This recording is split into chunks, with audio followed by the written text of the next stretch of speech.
السلام عليكم ورحمة الله وبركاته. معاكم دكتورة أسماء أبو زيد. كل سنة وأنتم جميعا طيبين وبخير. هنحل مع بعض النهاردة بنك الأسئلة الخاص بمديول الاي تي اللي هو تكنولوجيا المعلومات للتحول الرقمي العربي. بس قبل ما أبدأ أحل معاكم البنك أنا حبيت أنوهكم عن اللينك اللي احنا موفرينه أنا ودكتور محمد العطار. موفرين لينك ممتاز جدا هيساعدكم بإذن الله على اجتياز امتحان التحول الرقمي بسهولة ومن أول مرة. اللينك ده عبارة عن ايه؟ عبارة عن فيديوهات بنشرح فيها مديولات التحول الرقمي. دي فيديوهات صغيرة مش تاخد من وقتكم كتير، مسلطين فيها الضوء على اهم النقط اللي بتيجي في الامتحانات، وفي نفس الفيديو بندربكم على جزء كبير من الأسئلة. اللينك عليه فيديوهاتي انا دكتور اسماء، وكمان فيديوهات دكتور محمد العطار على نفس اللينك، بحيث تقدروا ترجعوا للطريقة اللي تناسبكم في الفهم. احنا كده كده بنشرح من نفس المادة العلمية. هنلاقي على اللينك برضو كتب المجلس الأعلى للجامعات، دي حاجة استرشادية للي حابب يطلع عليها. وهنلاقي فيه عندي بنك الأسئلة التجريبية، ده عبارة عن PDF كل مديول تحتيه مجموعة من اللينكات، كل لينك بيفتح لي بنك أسئلة أو اختبار تجريبي. مفروض بعد ما أخلص فرجة على الفيديوهات وأفهم المادة العلمية بمسك بنوك الأسئلة وابتدي أحلها بإيديا مرة واثنين وثلاثة. دي بتكون شاملة جميع الأسئلة اللي جت في الامتحانات آخر التحديث، ولو كنا حريصين إن احنا نحلها كلها ونتدرب عليها كويس حرفيا الامتحان ما بيخرجش منها. واللينك ده متوفر باشتراك رمزي جدا جدا، فاللي حابب يعرف ثمن الاشتراك او حابب يشترك معانا بالرجاء التواصل معانا على الارقام اللي انا هسيبها لكم دلوقتي على الشاشه، اللي هي ارقام 010 رقم دكتور محمد العطار، و012 ده رقم دكتور اسماء ابو زيد. ممكن تكلمونا على الواتساب تستفسروا عن اي حاجه تخص التحول الرقمي، او لو حابين تشتركوا معانا على اللينك. تمام. قبل ما ابدا في حل بنك الاي تي، عايزه اقول لكم ان في التحول الرقمي العربي طبعا احنا عارفين ان عدد الاسئله اللي مديول الواحد كتيره، فمثلا في الاي تي عندنا حوالي 180 ل 200 سؤال، فصعب ان احنا نحلهم كلهم في فيديو واحد، فاحنا مقسمينهم على 3 اجزاء. النهارده ان شاء الله هنحل مع بعض 50 سؤال، ده جزء اولاني من حل بنك الاي تي. في النهارده في الاسئله اللي احنا هنحلها مع بعض فكره حبيت افكركم بيها الاول في مخطط بسيط هنفتحه مع بعض عشان تسهل لنا تدرب على الاسئله. بس طبعا ده لا يغني عن الفيديوهات اللي احنا شارحينها الخاصه بالاي تي، لان الفيديوهات بتكون يعني مكفيه وموفيه المديول، يعني لو اتفرجنا عليه هنفهم المديول وهنعرف نحل الاسئله ان شاء الله بمنتهى السهوله. طب دلوقتي انا عايزه بس افكركم ان احنا عندنا في الكمبيوتر في عندي مكونات ماديه ومكونات برمجيه. تمام. بالنسبة للمكونات المادية في عندي حاجة اسمها وحدة النظام، وهي دي اللي أنا عايزة أركز عليها، مش عايزة أتكلم عن كل حاجة من الحاجات دي. وحدة النظام اسمها سيستم يونت، اللي احنا بنقول عليها بالعامية كده الكيسة بتاعة الكمبيوتر. يبقى الكيسة بتاعة الكمبيوتر اسمها وحدة النظام أو سيستم يونت، ما اسمهاش CPU عشان ده بيبقى الأمر مختلط على ناس كتير في الموضوع ده. وحدة النظام دي أصلا مكونة من وحدة الطاقة اللي هي بتشغل جهاز الكمبيوتر واللوحة المذر بورد. المذر بورد دي بتبقى مكونة من 3 أجزاء رئيسية، اللي هي وحدة المعالجة المركزية CPU أو ممكن أسميه المعالج، مكونة من الذاكرة الرئيسية اللي هي المين ميموري اللي هي اسمها الرام، ودي من الذاكره اللي هي المتطايره، اللي هي اول ما افتح جهاز الكمبيوتر بتبقى موجوده، ببتدي اشتغل على البرامج زي ما انا عايزه، ولكن بتبقى ذاكره متطايره. يعني لو الكهرباء فصل كل الداتا المسجله عليها بتطير، ولو ما بتيجي اجي اسيف الشغل اللي انا عملته عليها بيبتدي ينتقل للذاكره الدائمه. ثالث مكون من مكونات اللوحه الام هي وحده التخزين الداخليه زي الهارد ديسك وهكذا. تمام. CPU هنا يا جماعه وحده المعالجه المركزيه، جواها 3 حاجات مهمين وهيقابلونا في الاسئله.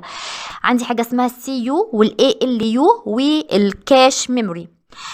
السي يو اللي هي عبارة عن الكنترول يونت اللي هي وحدة التحكم، وده يعتبر المدير بتاع وحدة المعالجة المركزية، يعني هو اللي بيقوم بعملية المعالجة. عندي ALU اللي هي اختصار لأرثماتيك لوجيك يونت اللي هي وحدة الحساب والمنطق، ودي ليها علاقة بالعمليات المنطقية. تالت حاجة اسمها الكاش ميموري، ودي عبارة عن ذاكرة سريعة جدا بيتم تخزين عليها الداتا اللي بيستخدمها المعالج اللي هو السي يو بصورة متكررة. بس يبقى احنا كده عرفنا كل حاجة من الحاجات اللي هتقابلنا في الأسئلة مكانها فين جوه الكيسة أو السيستم يونت. تمام. طب ندخل بقى على الأسئلة بقى سريعا عشان ما نطولش عليكم وقت الفيديو. طبعا احنا لو معانا اللينك هنفتح اللينك هيبقى بالمنظر ده، هندوس على بنك الاسئله التجريبيه PDF ده. تمام. هنلاقي كل مديول تحتيه اللينك الخاص بيه. فمثلا انا عندي تكنولوجيا المعلومات، احنا مقسمين البنك على 3 اجزاء. نفتح الجزء الاولاني، نضغط على الرابط ده اهو فتح معانا الاختبار. اول حاجه بنعمل تشيك على الايميل الخاص بينا. نحل بقى مع بعض اول سؤال. بيقول لي ايه؟ عند تخصيص امن ويندوز يعني اللون الاصفر في شكل ايقونات الحاله الى وجود توصيه تتعلق بالسلامه. قبل ما نحل الاسئله دي عشان دي هتبقى كذا سؤال ورا بعض فهنقولهم برضو في الملخص. اللون الاصفر ده معناه ان في توصيه تتعلق بالسلامه. اللون الاخضر ده عباره عن بينبهك لأمر يعني غير مستعد له حاليا. اللون الأحمر بينبهك لأمر لحاجة خطر لازم تنتبه لها فورا. هم دول ال3 ألوان اللي هيقابلونا. فيلا نقرأ السؤال تاني. يقول لي عند تخصيص أمن ويندوز يعني اللون الأصفر في شكل أيقونات الحالة إلى وجود توصية تتعلق بالسلامة. احنا قلنا أصفر توصية تتعلق بالسلامة، في الإجابة هتكون صح. عند تخصيص امن ويندوز يعني اللون ايه في شكل ايقونات الحاله الى وجود توصيه تتعلق بالسلامه، هيبقى اللون الاصفر. شفتوا يا جماعه نفس السؤال ولكن مره جاي لي بصيغه صح وغلط ومره جاي لي بصيغه اختار. فيعني الدنيا سهله وبسيطه، اهم حاجه بس ايه نكون واثقين من نفسنا وبلاش توتر. يقول لي عند تخصيص امن ويندوز يعني اللون ايه في شكل ايقونات الحاله عدم وجود اي اجراءات مستحسنه في الوقت الحالي. يعني الامر اللي انت بتعمله ده مش ملوش لازمه في الوقت الحالي، يبقى اللون الاخضر. غير مستحسن يبقى لون اخضر. عند تخصيص امن ويندوز يعني اللون ايه في شكل ايقونات الحاله بوجود تحذير. طالما كلمه تحذير يبقى لون احمر على طول. بوجود تحذير يفيد بوجود امر ما يتطلب انتباهك الفوري، يبقى اللون الاحمر. عند تخصيص امن ويندوز يعني اللون الاخضر في شكل ايقونات الحاله عدم وجود اي اجراءات مستحسنه في الوقت الحالي. احنا قلنا فعلا الاخضر غير مستحسن وبالتالي هيكون اجابه صح. عند تخصيص امن ويندوز يعني اللون الاحمر في شكل ايقونات الحاله بوجود تحذير يفيد بوجود امر ما يتطلب انتباهك الفوري، هيكون اجابه صحيحه. شفتوا جالنا كام سؤال له علاقه بالالوان بيلفوا ويدوروا، واحنا كده لخصناهم في 3 الوان وعرفنا كل واحد بيدل على ايه. هنا بيقول لي تقاس الذاكره بنظام الانش. غلط. الذاكره يا جماعه بتقاس بوحده البايت، الجيجا بايت والميجا بايت وهكذا. فاذا تقاس الذاكره بنظام الانش هيكون الاجابه فولس غلط. نشأت الإنترنت عام 1970 في الولايات المتحدة الأمريكية لدعم الأبحاث العسكرية وأطلق عليها اسم أربانت. الإجابة غلط، وطبعا كل المعلومة مظبوطة ما عدا التاريخ، هيبقى مفروض 1969 يعني هنقلل سنة. طب هنا يقول لي تتكون اللوحة الأم اللي هي المذر بورد اللي انا لسه قلت لكم عليها من وحده المعالجه المركزيه والذاكره الرئيسيه ووحده تخزين داخليه. اهم بيتكون من 3 حاجات. فعلا الاجابه صحيحه. هنا تتكون وحده المعالجه المركزيه من 3 اجزاء. وحده المعالجه المركزيه تتكون من 3 اجزاء. غلط. احنا لسه قايلين المذر بورد او اللوحه الام هي اللي بتتكون من 3 اجزاء. السؤال اللي بعديه يقول لي تعتبر وحدة التحكم CPU بمثابة الدماغ بالنسبة للحاسب الآلي. طبعا الإجابة صحيحة. CPU احنا قلنا اللي عبارة عن الكنترول يونت موجودة جوه CPU اللي هو المعالج، وبالتالي CPU تعتبر ايه فعلا بمثابة الدماغ للحاسب الآلي.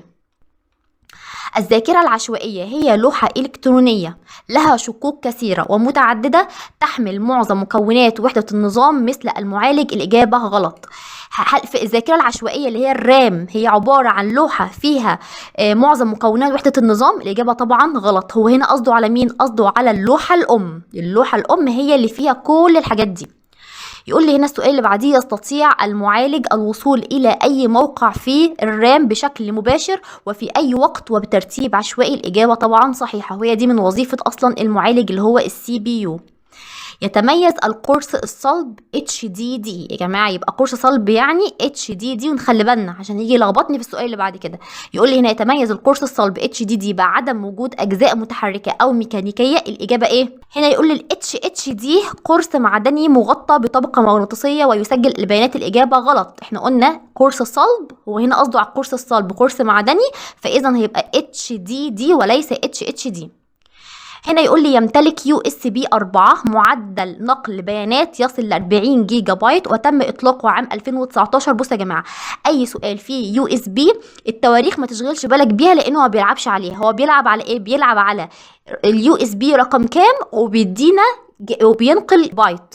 طبعا عشان هو وحده تخزين فاحنا بنتكلم في البايت. عايزين بقى نربطهم مع بعض كده عشان يبقى احنا كده ماشيين صح ويبقى كل حاجة في دماغنا. عندي 40 على طول، يبقى يو اس بي 4 بينقل 40 جيجا بايت، فالإجابة هتكون ترو. هيجيلنا برضو 3.1 بينقل قد ايه؟ 10. هنعمل نفسنا مش واخدين بالنا من التلاتة وهنركز على الرقم اللي جنبها. 3.1 يبقى هينقل 10 جيجا بايت.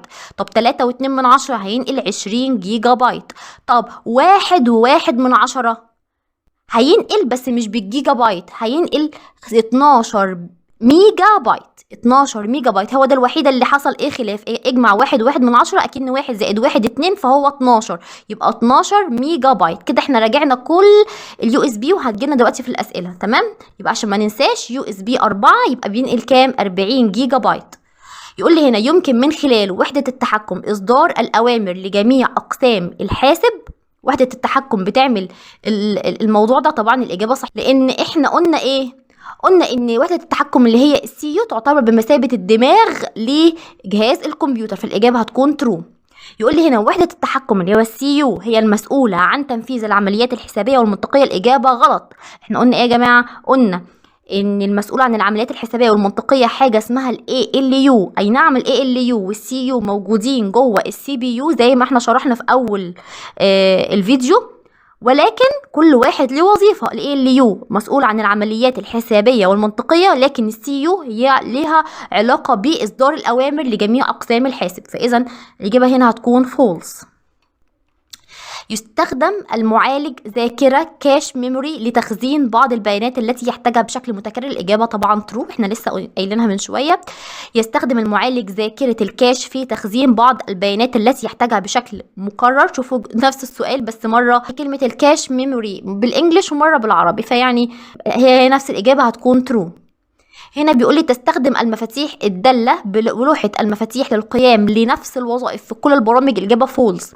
بصوا يا جماعة، لوحة المفاتيح وظائف بتاعتها بتتغير من برنامج للتاني. على سبيل المثال الألعاب دي أبسط حاجة ممكن نديها.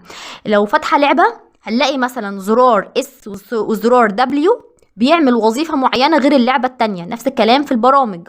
فإذا لوحة المفاتيح وظائفها بتتغير من برنامج للتاني. هنا يقول لي وحدة النظام هي الوحدة الخاصة بإمداد التيار الكهربائي اللازم. إجابة صح، إن وحدة النظام قصده بيها الكيسة اللي فيها المذر بورد والحاجات الخاصة بإمداد التيار الكهربائي، فهيكون ترو. القرص الصلب هو جهاز التخزين الثانوي الرئيسي في جهاز الكمبيوتر. إجابة ترو. احنا ليه قلنا ثانوي رئيسي؟ هو فعلا ثانوي علشان احنا قلنا وحدة التخزين الأساسية أو الرئيسية للكمبيوتر هي الرام. طب ايه الثانوية؟ هي الايه؟ القرص الصلب او الاتش دي دي. الروم ROM هي ذاكرة إلكترونية تحتوي على معلومات مفيدة في التشغيل الأولي للجهاز. الإجابة طبعا 100% صح. الروم يا جماعة اللي هي ليها علاقة بالذاكرة البرمننت أو الذاكرة الدائمة. يعني ايه ذاكرة دائمة؟ هي دي عبارة عن ذاكرة بتبقى موجودة أول ما ابتدي أفتح الجهاز. الشركة نفسها بتبتدي تخزن عليها أوامر ومعلومات التشغيل الخاصة بالجهاز وبعض البرامج. تمام؟ فإذا الروم دي هي ذاكرة إلكترونية بتحتوي على معلومات مفيدة في التشغيل الأولي للجهاز. يقول لي هنا الذاكرة الدائمة يعني قصد الروم في أجهزة الحاسب الآلي عبارة عن شريحة إلكترونية لديها القدرة على تخزين المعلومات بشكل مؤقت. الإجابة غلط. احنا قلنا هو هنا نفسه بيقول لي ذاكرة دائمة وفي نفس السؤال بيقول لي مؤقت، فالإجابة هتكون فولس. كلما زاد حجم ذاكرة الوصول العشوائي اللي هي الرام كلما كان الكمبيوتر أسرع. الإجابة صحيحة. احنا أصلا واحنا بنشتري جهاز بنبص على الرامات، كل ما كانت عالية كل ما كان الجهاز عالي يعني سريع. يقول لي هنا تعتبر وحدة الذاكرة عقل الكمبيوتر. إجابة فولس. احنا قلنا ايه؟ مين عقل الكمبيوتر؟ هي السي يو اللي هي الكنترول يونت، وحدة التحكم وليس وحدة الذاكرة. هنا يقول لي تقاس سرعة المعالج بإيه؟ السرعة على طول بالهرتز، التخزين بالبايت. هم دول الوحدتين اللي عندي لغاية دلوقتي. يبقى إذن تقاس سرعة المعالج بالميجا هرتز. السؤال اللي بعد كده يقول لي تقاس سرعة المعالج بالميجا هرتز. الإجابة ترو. توجد وحدة الحساب والمنطق اللي هي ال ALU في وحدة المعالجة المركزية اللي هي CPU. إجابة ترو. وحدة المعالجة المركزية اللي هو المعالج أو البروسيسور هي نفس الحاجة. يقول لي يرمز لها باختصار إيه؟ شغالة عيدها لكم وازيد اللي هي إيه؟ CPU. يقول لي يرمز لها باختصار ALU Arithmetic Logic Unit اللي هي وحدة الحساب والمنطق.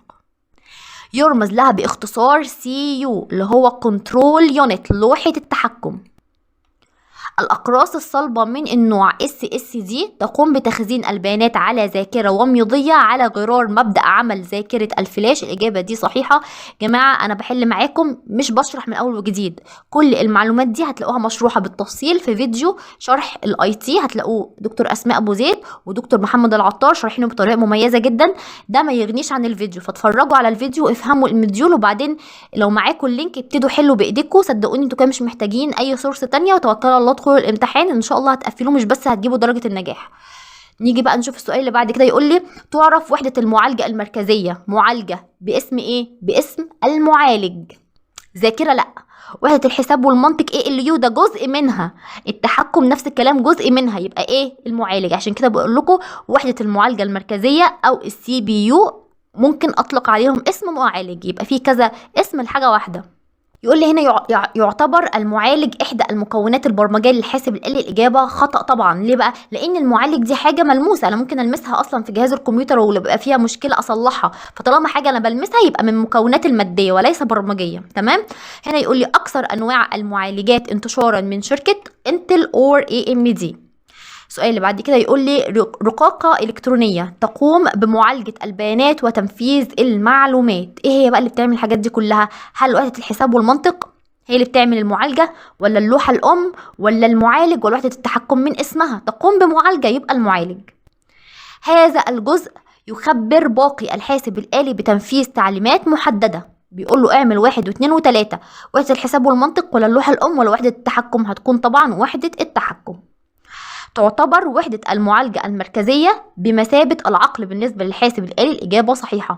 لو قال لي وحدة المعالجة المركزية بمثابة العقل هقول له صح. لو قال لي CPU هي اللي هو الكنترول يونت أو وحدة التحكم هي بمثابة العقل برضو الإجابة صحيحة. الاتنين يعتبر واحد. كلما كانت شريحة المعالج قوية كان النظام أسرع وأكثر كفاءة. الإجابة صح. يمكن رؤية المكونات المادية وبرامج الكمبيوتر ولمسها. الإجابة غلط. هو فعلا يمكن رؤية المكونات المادية، لكن البرامج هل احنا ينفع نلمس برنامج؟ أكيد لا.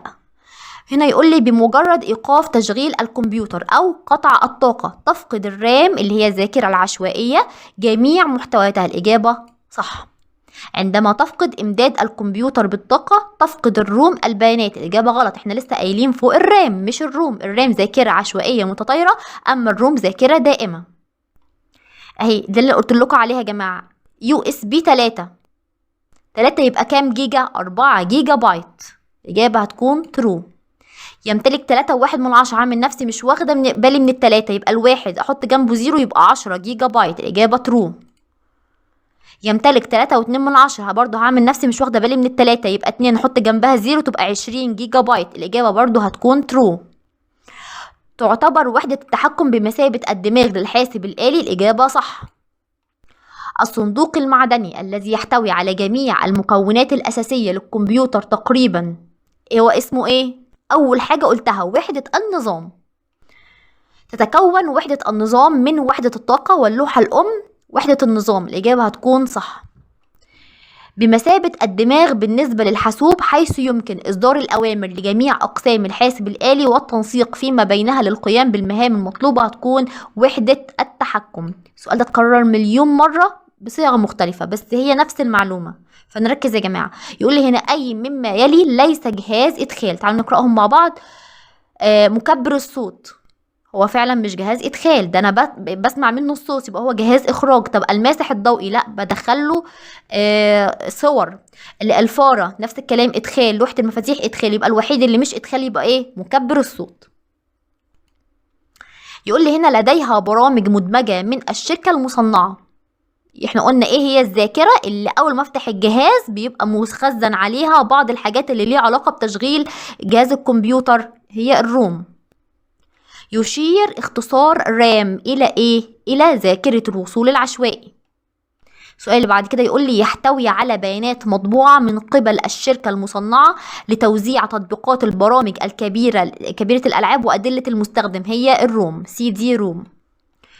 معدل نقل البيانات لها يصل الى 12 ميجا. مين اللي قلت لكم عليها 12 ميجا؟ هي يو اس بي 1.1. قلنا هنشيل الواحد وهنقول واحد زائد واحد 2 تدينا 12 ميجا، افتكروها بكده. يبقى يو اس بي 1.1. يقول لي هنا معدل نقل البيانات لها يصل ل 10 جيجا بايت وتم اطلاقها عام 2015. 10 يعني ايه يا جماعه؟ يعني اللي قلت لكم يو اس بي 3.1. 3 ناخد اكنها مش موجوده، وال10 هنحط جنبها الواحد هنحط جنبها زيرو فتبقى 10 جيجا بايت. تمام. احنا كده حلينا مع بعض 50 سؤال. يلا نعمل ارسال ونشوف احنا جبنا الدرجه النهائيه ولا لا. وندوس عرض النتيجه. هنلاقي ان احنا هنا في سؤال غلطنا فيه. تعالوا بقى نشوف السؤال ده انهي واحد. طبعا هنا يا جماعه في الاجابه اللي احنا حليناها صح هتلاقوها متعلمه باللون الاخضر، والسؤال اللي احنا حليناه غلط هتلاقيه متعلم باللون الاحمر. ويبقى بيقول لي شوف انا قلت لكم ايه؟ قلت لكم فولس وسجلتها معاكم ترو وانا بشرح. قلت لكم يتميز القرص الصلب اتش دي دي بعدم وجود اجزاء متحركه او ميكانيكيه. قلت لكم الاجابه ايه؟ لا طبعا فولس، بس وانا بتكلم سجلناها بالغلط ترو. وبرده دي فرصه كويسه ان انا اقول لكم ميزه البنك اللي معانا، ان لو في سؤال خطا انت حليته هتعرف الاجابه الصحيحه، لان هو بيقول لي ايه؟ الاجابه خطا بعلمها لي باللون الاحمر ويقول لي الاجابه صحيحه كذا. فهي دي ميزه الكورس بتاعنا. فكده الحمد لله احنا بقيت الاجابات كلها صح. الاسئله سهله وبسيطه. انصحكم جدا ببنك الاسئله يا جماعه. اشتركوا في اللينك وخدوا بنك الاسئله، وربنا يكرمكم ان شاء الله وتنجحوا جميعا، واتمنى لكم جميعا التوفيق والنجاح. السلام عليكم.